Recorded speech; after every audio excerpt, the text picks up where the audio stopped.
Okay, thank you for attending the webinar.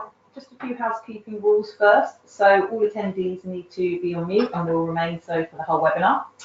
Please use the question box. If you do have any questions, they'll be answered after the demo. If we run out of time or if the question requires a longer answer, that will be answered offline directly. Please use the chat box for any questions related to the webinar, for example, if you can't hear the audio or if the presenter is going too fast.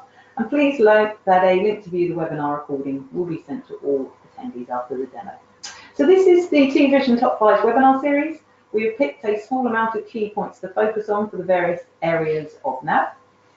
This is the 5th in the series so far, and you can sign up for one or all. We will be sending out emails to register for our future webinars, but I can show you a list of the webinars that we've previously recorded at the end as well. You can also register on our website or click on the link in our monthly newsletter. So my name is Karen and I'll be facilitating the demo today. I'm an account manager here at TVision and my background is 17 years of software account management experience working for ERP companies. Ben is going to do the demo today. He's a consultant at TVision and also the product manager for Agency Time. He's been working here for a year and has been using NAV since 2013, having implemented NAV as a customer. Okay, so this is the agenda today. These are the 5 areas of Agency Time that we're going to be showing. So they are, number 1, why have a fully integrated mid and back office solution. 2, the complexity, how to handle complex rates and auto recruit. Then purchase ledger and credit control, how to gain control of your cash flow. The benefits of viewing your P&L in different ways. And reporting, how to get a true picture of your business. So to give you a background about Agency Time, this is TVision's application developed within Microsoft Dynamics NAV to meet the specific needs of the recruitment and agency staffing industry. Agency Time creates assignments, although these can be imported from a CRM solution as well, provides timesheet management and that all-important pay bill process within NAV. Agency Time is a robust and reliable solution which increases operational efficiency, and its integration with NAV simplifies and streamlines the mid to back office operations. So what I'm going to do for the demo is I'm going to launch a poll. I'd like to just find out what your biggest issue is in your current timesheet pay bill solution. So if you could choose your answer, we'll wait a couple of seconds and let you know the results.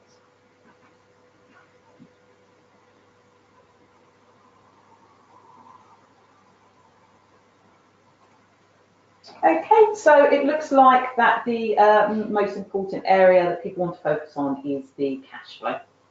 Okay, that's great. I'll now hand over to Ben, who will be doing the demo for you.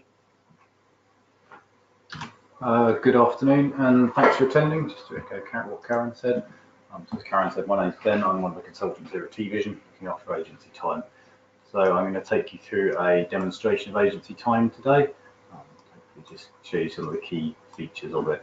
Obviously, if you have any follow-up questions, then either put a message onto the screen, and we'll either try and answer it there and then, or if not, then we'll follow up with you directly after the webinar. So in front of you, what you should be seeing now is this is NAV Agency Time. NAV Agency Time is fully integrated into the core of NAV, so it's not 2 separate systems, it is one system working in harmony. And I'm just going to walk you through some of the key attributes. So one of the real powerful features of NAV is what we call dimensions. And dimensions are ways that you can tag transactions at source that are then going to feed into your general ledger entries. So I'm just going to show you a quick demonstration of how that works and how they can be used. So we find quite often that dimensions are really powerful. And it means that customers can really analyze their financial entries based on other data that's been entered at an earlier point. So whether that's something like a consultant, whether it's a division, or actually whether it's a matrix of dimensions, which hopefully I'll demonstrate. So maybe you need to post things like divisions and consultants and things like that. We'll just have a look at the dimensions set up quickly, just so you understand the concept a bit better. So each dimension has a code which defines what it is, and within those codes, you have a set of dimension values which define what the actual values are that are then going to post into your chart of accounts, or which your general ledger entries are going to be. So you can see we've got some examples here.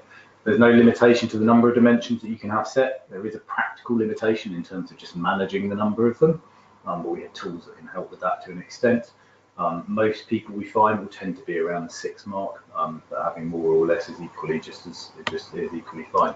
And obviously that would come out through an implementation process and through a workshopping process where we'd understand the dimensions that you might need. So just have a look at the dimension values for this one, the area one. You can see this is an example of a set of nested dimensions. So we've got Europe, we've then got Europe North, and then we've got some entries within Europe, and we've got some totaling done here and some other totaling done here. So that's one approach to setting up nested dimensions. The other way that gives a bit more flexibility, so you actually have separate ones. So perhaps in this example, there could be 3 sets of dimensions. You could have a continent, you could then have an area, and then have the actual country itself or something like that, which just allows you flexibility. Typically in examples where we have a consultancy or salespeople, and there's some sort of hierarchical structure. Now, whether they either belong to a division or they have a director or a sales manager or a consultancy manager who's looking after them, actually not nesting them gives a bit of flexibility. So if one of those consultants happens to move into a new team, you don't have to break the structure in order to accommodate that. And we'll show you some examples of that. So some of the other ones we've got set up here, we've got things like customer group. Again, this is demonstration data. So that's just something that's important to this particular business. These are not predefined, so if you wanted to set your own ones, or if you wanted areas, it should be region for you, then that's something that you can do yourself. So there's no limitation to them. You define the actual codes themselves, you define the values yourselves. So it's not something that is defined by the business or the system. Sorry, it is defined obviously by the business, but it's not defined by the system. Some things that we developed just to help with the process. So we've got something which we call table dimensions. And what that does is it automatically creates a dimension and applies it to a record when that record is created. So in this example, we've got an assignment set up. Every time an assignment's created, we're going to create a dimension value that's then going to post into the chart of accounts. So that's an automated process, which just helps with some of that maintenance and use of dimensions. So if we just look at how they can be used, so I'm just going to have a quick look at the customer here. So we've got the customer, the Canon group. If I just navigate and have a look at the dimensions one here, you can see that this customer happens to have 3 dimensions: area, customer group, and department. So now if we look at an assignment for them, so again, this is the list view here. I'm just going to use a nav filter, which is to do some wildcard filtering, searching, so just so I can get the one very Excel-like, that filtering, just so I can have a look at this particular assignment. So here we go, and this assignment has got the customer on it, 10,000, which is the one that we were just looking at. So now if I have a look at the dimensions that are on this assignment, we can see that we brought through these 3 that have come from the customer, but then we've got another couple as well. So the assignment one was automatically created by the system and applied to this record when it was created. So that means that anything that's that this assignment is used for, that hits your chart of accounts, that has a financial entry, is going to be stamped with that information. But we've also got these 2 here, so division and salesperson, and they've actually come from another record. So they've come over here from the salesperson record. I'll show you that. So here's Peter here. Just going to go into the list behind here as well. Just navigate to that and have a look at the dimensions on him, so you can see that he's got a division and salesperson code against him. Now, one of the things that we do support as well is we can actually split dimensions, so split margins and commissions and revenue across an assignment. We don't have any practical limitation to that. So, for example, if you wanted to split it 2 ways, 3 ways, 5 ways, 100 ways, let's say, then we can support that, and that's done by percentage. And again, that will split the financial entries at the level which you've entered in those details. So all of your entries will then be managed in the system automatically and end up with financial entries which meet those requirements.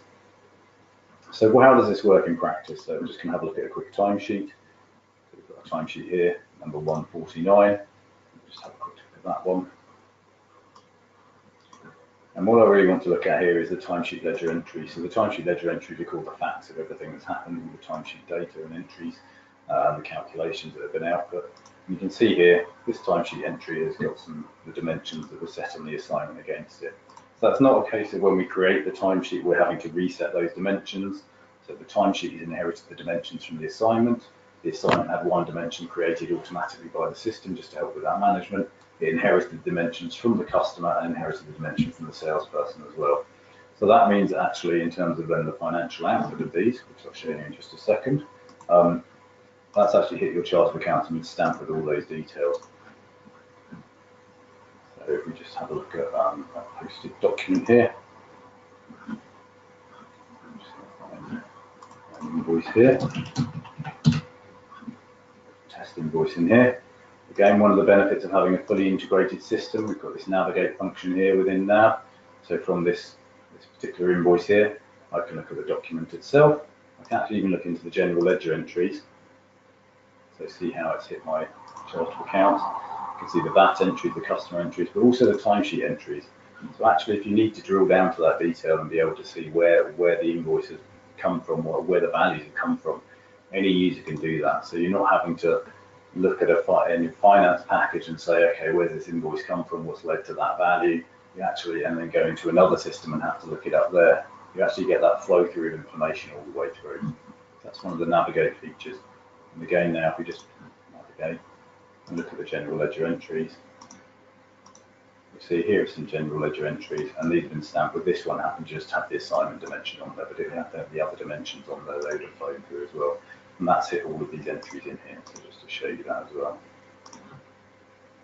So that's a really powerful tool that's a standard feature of NAV and fully integrated with agency time, which a lot of our customers like to use. So one of the other common questions we get is about the complexity. So business is complex, and just trying to manage complexity within the business, and particularly around rates and rate rules. So we believe that we have a very flexible solution, and we can handle most types of rate rules and most types of scenarios. And I'll quickly just take you through some examples of that. So at the heart of the detail are what we call line codes, and these are the pay items. There's lots of different variable amounts of setup in here, and you can see we've got a lot in there. So there's no limitation again to the number that you can have on here. They can be additions and deductions. We have different types that mean that they're going to get treated differently. Actually, one of the key features is we can control where they're going to hit both debit and credit into your chart of accounts. So if you want to say split expenses into a different area of your chart of accounts, then we can do that basically based on the line code level. We can exclude them from margin reports, exclude them from NI apportionment, all sorts of things like that. Treat them perhaps differently for VAT purposes if need be. So lots of power just in the general setup there. But then if we just have a look at some assignments and some of the rates that have been used on there, just to try and have a look at some other ways that complexity could be managed. Resort this just to find the one that I want. I'm just going to have a look at this particular record here. So this again is an assignment. I'm just going to have a look at the rate rule that's sat behind it. So we can see here, got a basic line code, got an invoice description that's basic. Now that's a predefined invoice description that's inherited from the line code itself, but actually it could be specific to that assignment if you need to describe it in a different way for a particular customer. And we've got a pay rate and a charge rate. Now again, we might have an example here where we've got a pay rate but no charge rate, and you could have the reverse of that as well, where no pay rate, no charge rate. And then we've got an expense line here, and the expense line is just there, and that will be a value that will be entered at the time that the timesheet is entered.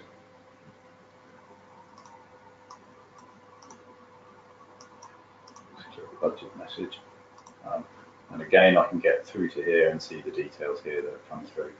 So this has happened to have two splits. So this is an example where I mentioned before about assignments being split.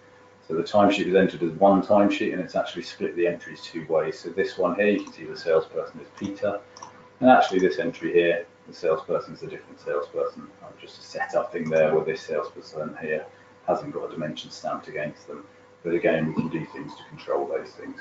Actually, that would have been a 20 hours work, so a £3,000 charge, and the system's automatically split that up because it was 50-50. Again, here we've got an expense item that's gone through there as well.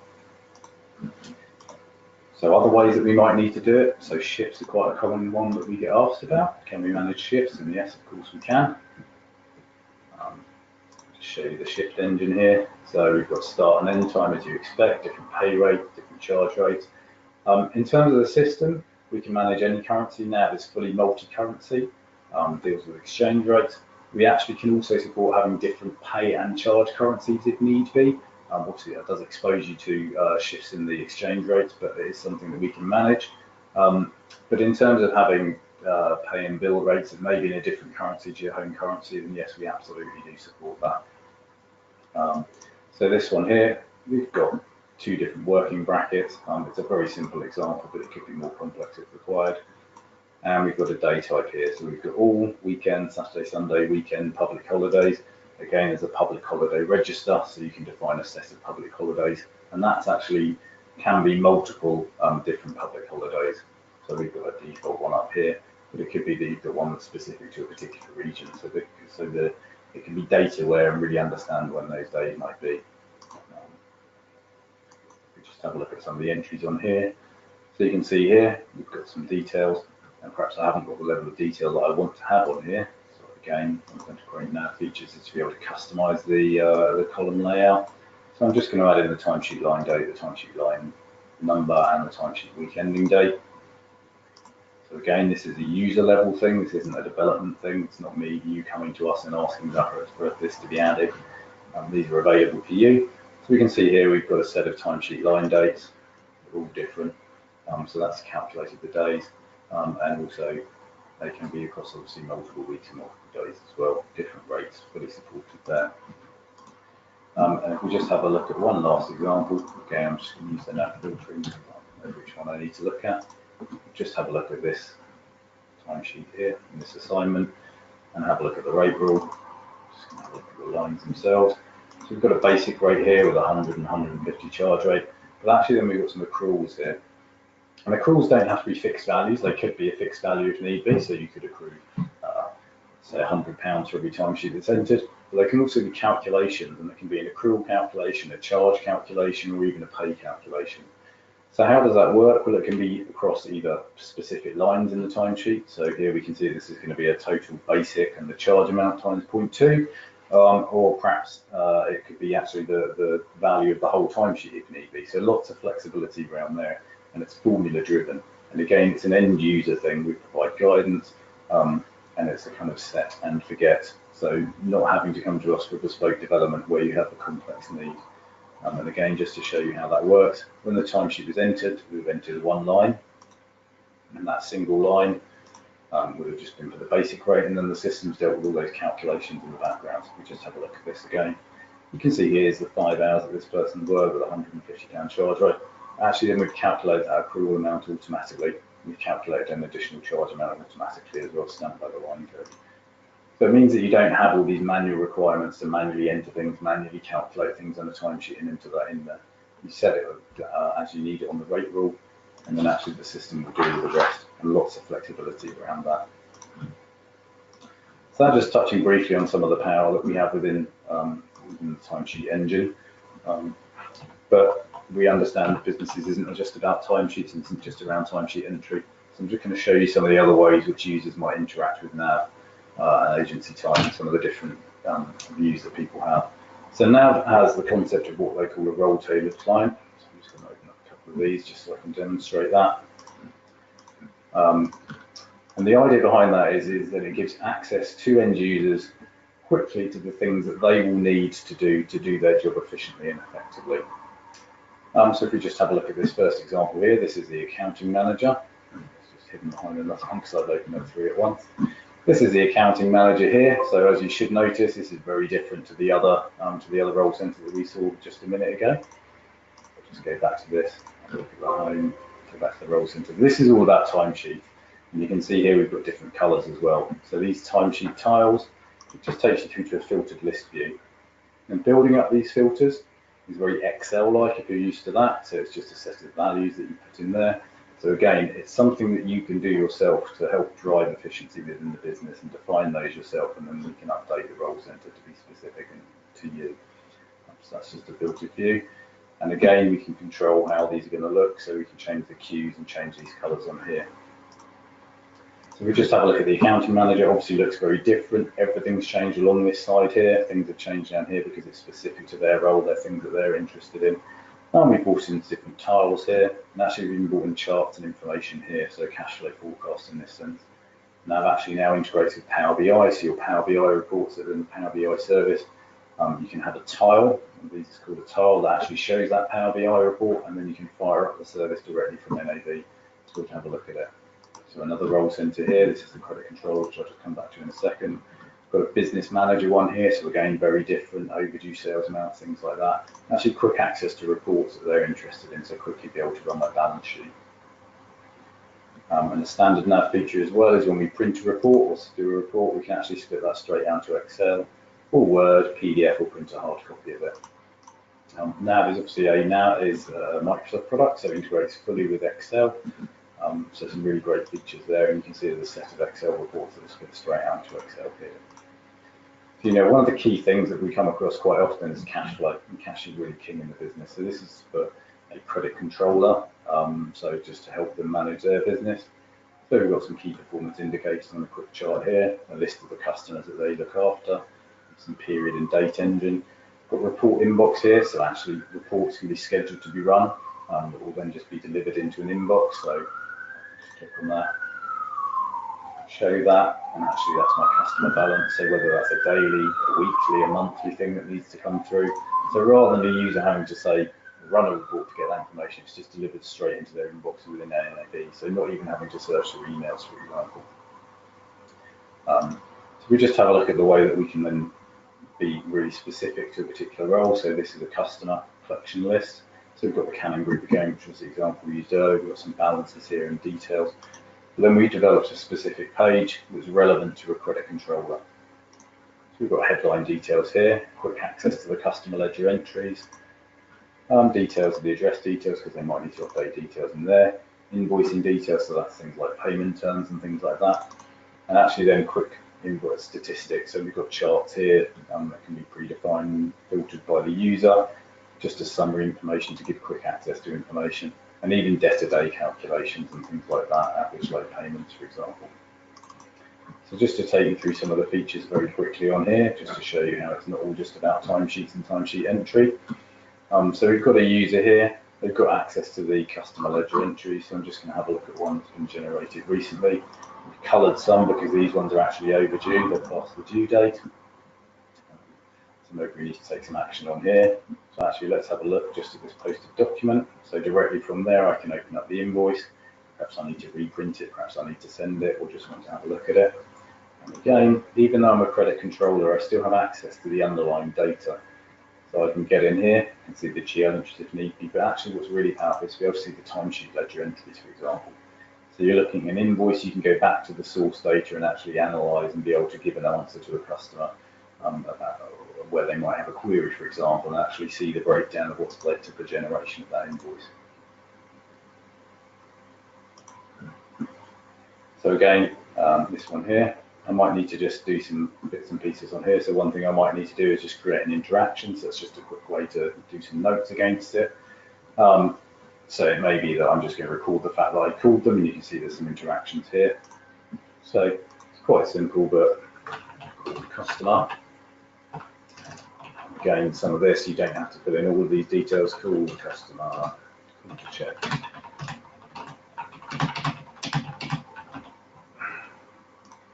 And then that's stored in there, and actually that's available for all users then. So it's an interaction that I've driven, but actually, let's say next week I'm on holiday, those details are available to other users as well. So it's no longer just one person having to work on it. The other thing that we can do as well is create to-dos, so little reminders and actions, date-driven things. I'll just go back to the role center here, see some examples of that. So we've got some tiles here, and this is where we can set up the queues and define whether it's going to be red, green, yellow. And just have a look at the open one here. Takes me through to that, and I can see what's the detail in that. And perhaps there's high priority ones as well. So it's really about giving people access to the information that they need quickly and easily, and help them do their roles efficiently. So one of the other questions we get is really about managing your P&L, and particularly around being able to look at a P&L at different levels. So I'll just talk you and demonstrate some of that. So this NAV is a financial package at heart, and hopefully what I've shown you with the dimensions is that we can get a real granular level of detail into your financial entries, and you can then analyse. There's standard reports within NAV, some of them are done, and a lot of them can be done through setup and customisation by yourselves rather than requiring changes by us. So I'm just going to show you a few things in there quickly, and then take you into jet reports just to show you how we can really drill into some detail and have some powerful reporting tools from that. So one of the things we have in here is analysis views. So this allows me to pre-aggregate some data. So I set up this one earlier, which is just a salesperson one. So I'm looking at a GL account, for example, but perhaps I need to look at a particular type of dimension. I'm doing it as periods, and it's actual amounts, and the matrix option by day, and I can then show the matrix options. What I've defined here, though, is I've defined the salesperson and the division. So let's just have a quick look at this. We've got salesperson one, it's looking at GLs. I've actually compressed the date here as well, just to save on space and make it quickly. This one you can see is going to update on posting, so every time an entry is posted, it's actually going to do some pre-aggregation in the background, and I can decide whether or not I'm going to include budgets. And this particular analysis view that I'm interested in is for salesperson and division. So it gives me access to the level of granularity that I need for particular reports. You can see there's another setup here. So then let's have a look at what we might need to do with that. So let's just have a look at Jet Reports quickly. So Jet Reports is a NAV add-on addition, and it's something that you install that runs in Excel. Jet Reports and Microsoft work very closely together.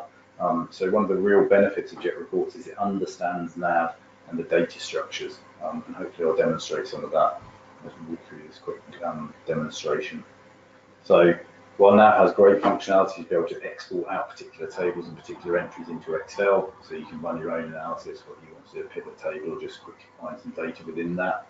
Actually, Jet can be used to grab any data from any table in NAV, and that includes all the agency timetables as well, and really be able to perform some analysis and some aggregation and some sums and values on that as well. Let's just quickly have a quick look at this. So again, building a report is very Excel-like in terms of how it does it. So whilst these functions may look not that simple, trust me, from having implemented it myself and having been on the customer end, you can get up and running very quickly in terms of Jet Reports. And actually they have functional guides to help you. So here I've generated a key. If you look at using this sort of NL wizard here, so you don't have to remember all the things. I'm returning rows. I've got all these options here that I could have done first, last, perhaps a sum, such account, perhaps account unique, and then some link stuff so you can actually join multiple tables. And what am I looking at? I'm looking at the GL account, and actually I've applied a filter here. So then I'm just returning some details here. So I'm returning a general ledger account, and this is going to perform rows, and I'll demonstrate that in a second. Name of the account here, and then I've got some balances here. So I'm using a NAV function, a Jet function, sorry, here, which is general ledger function. So again, it understands NAV, it's integrated to NAV. So actually I can pull out a general ledger balance, I can bring it out to a budget, credits or debits, particular accounts, particular start and end dates. I'm going to use a particular analysis view, which is the view that I showed you earlier, so the salespeople one. For that, I've got the dimensions that I'm interested in, so I'll bring you through the salesperson code here. Actually, one of the great powerful benefits of Jet is being able to manage multiple companies. So, for example, I've got access to all the companies in there. So you could do a P&L by company actually within a single report rather than having to run multiple reports. And it can even do that across databases as well, obviously across NAV databases, that is. So just coming back to here and just looking at a total balance. So this filtered balance is by this dimension, which hopefully we demonstrated the salesperson dimension that's gone into the charge account and every single entry it's gone through, and just a total balance there to show the difference. So I'm just going to run that. Just take a second to run. So you can see here, this particular account, sales resources temps.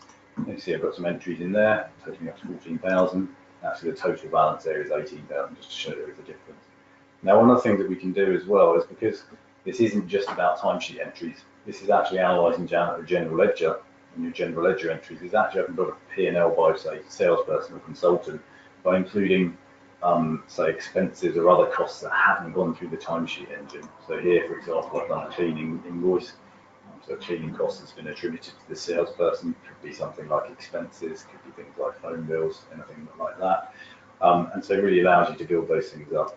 You can even add in just standard Excel formulas to sum things up, etc. And if you wanted to change just the range here, so perhaps we don't need these expense ones in here. Again, very simple. Doesn't take very long to learn. Just cut out those ones there. when I rerun this one here now, suddenly I've only just got the ones that I'm interested in. So really quick and powerful to build reports. Another example here, so if we just go back, it's the same report, but I'm just doing it a different way. Using this another function here, I'm returning a set of columns, so that's by the salesperson purchaser code. That's going to go across there, and then I'm filtering the balance based on the salesperson purchaser code. So just to show you how that can work, save you having to hard code in reports that are specific. So if you add in a new salesperson, that will automatically appear, and you can see it's copied over the rows here, and here's our PS again, and there's the totals that they've got. So that's a really powerful function. The other thing that it can do automatically is create separate sheets per salesperson or something like that. Now, Jet Reports comes with a set of reports as standard and delivered as part of the license cost for Jet Reports. So there's some great functions within that. Comes with these sets of reports, and these are just a couple of examples. These are standard ones. It's just a case of them changing some of the setup on them, which is very simple. README guide within there that will generally tell you what you need to do to map to, say, your chart of accounts and be able to get a report like this very quickly, and just using the standard Excel features to be able to build in reports and things like that. So that's just a cash flow one, and here's a cash flow to forecast or sales to forecast actual one. And you can see here where they're doing different things. As I said, you have access to any NAV table, so just quickly show you some of the other functions that we can use here. So we're bringing through some counts, so a count in this case, just up here, some timesheet details, we're putting in some parameters so we get different numbers here. Just show you some of the use features that you have. So Jet, again, NAV aware. So there's options around how you want to interact with that data within Excel. So this one is using the Jet drill down. It can also be set to open up the NAV client to show you this information, so take you directly to the record that led to that. So we've got a count in this case is some kind of aggregation that's done on that number. Actually, I can get down to the base data within here, and then I can actually export that to Excel, just so I can perform some further analysis if I want. Or perhaps I need to just filter a record on here. So actually, maybe I'm just interested in this particular contractor and not everybody. So that's a great way to just be able to perform quick dashboards and things like that. Again, some of that can be done in NAV. Just have a look at the role center, for example. See, really, we're replicating these details here, but just in Excel. And then perhaps return a list view. So you can see it's a list view here. Actually, with this, we're looking at perhaps some different tables, and we're bringing through some details here, so pay and charge amounts and things like that. Using some standard Excel functionality to be able to show some different icons based on values that we've got, and then perhaps returning a different list. And that can be anything in NAV, so it doesn't have to be timesheets, it could be a contractor list. Some other things that Jet can do with a Jet portal, which means you can upload a report that you've created in Jet into the web portal, and that means end users can then access that report directly from the web portal, so no longer having to search around in your network folders or in emails to try and find a report, get a report from there. You should see that the function here run in background, so actually for larger reports you can run it in the background. Leave it ticking away, carry on with your day job, and then when it's ready, it'll pop up again to show you the output of that report. So really great features in Jet, really powerful tool, and one that we recommend with any NAV implementation, just because I think it really adds some benefit to being able to perform that analysis. So that's everything from me today. So thank you for attending, thanks for your time, and I'll just hand back to Karen now, and we'll just conclude for us. Okay, so we received a couple of questions. First of all, is there a pre-made margin report? Yes, there is. Obviously, well, we encourage people to use Jet reports, and you can build really complex and detailed margin reports in there. We do have some standard ones as well, so there's a set of standard reports in NAV as a whole, a set of standard reports for the general sort of finance functions and things like that, and obviously some that we developed for agency time. So you can see some on here, so missing timesheets, and that can do things like send a text message to people for their missing timesheets, missing invoices, margins to Excel. So just quickly show you the flash margin. So here we go. And this one actually allows you to group it, so it's not a predefined hard-coded report as such. You could actually group it in different ways. So in this case, I've just chosen salesperson and customer. You could use a customer and salesperson, whichever way. I've just put in a date range. And again, standard options, PDF, Word, Excel. I'm just going to preview that one just to show it on the screen. So you can see here, I've got the salesperson here and the customer here, sum total for the customer, sum total for that. So yes, we do have some standard margin reports, and again, that can be extended by using something like Jet, where you can actually design your own margin reports, because we do typically find that businesses want to look at things in different ways. It gives that end user flexibility rather than us defining how you need to look at your business and things like that. Okay, and the other one is, can we send timesheets with invoices? Yeah, quite a common question that we get there, and part of the standard product. So there are some standard functions within that. I can't demo it right now, I'm afraid, just because we're running short on time. But yeah, you can hold any record against a record in NAV, so using a links functionality, part of the standard product. So for example, a PDF of a timesheet that's been approved by a client, you can hold that against the timesheet itself. When the invoice is generated and when that's then emailed off to a client, we can grab that attachment and send it, so the customer will get both a copy of the invoice and a copy of that evidence, which could be the timesheet, signed timesheet, could be something like expense receipts and things like that. Okay, that's great, thanks. Okay, so now we're just going to leave you with the 5 key takeaways about agency time, which we hope will assist you when reviewing your current timesheet, pay bill and finance solution. So the first is to understand what's in your current business plan. Is it going to be growth by acquisition or organically? Then you'll need to know if your current systems will be able to scale to accommodate this. Next is to look at your current processes. So what's the information flow like from your CRM to mid to back office? Is there a seamless integration, or is there some manual tasks which are required in between? And are any of your systems currently struggling with the kind of volume that you data? Then to look at any new processes or information you'd like to introduce. So how easy would this be to put into your current systems? Next, look at what areas of the business you want to analyse and report on, and how quick and easy is it to get directly to the information that you want right now and trust that it's accurate. So I hope you found this webinar interesting and informative. As mentioned previously, it's the 5th in our T-Vision NAV webinar series. We will be sending out emails soon to register for the next one, and we'll also put a reminder about the webinar into our newsletter.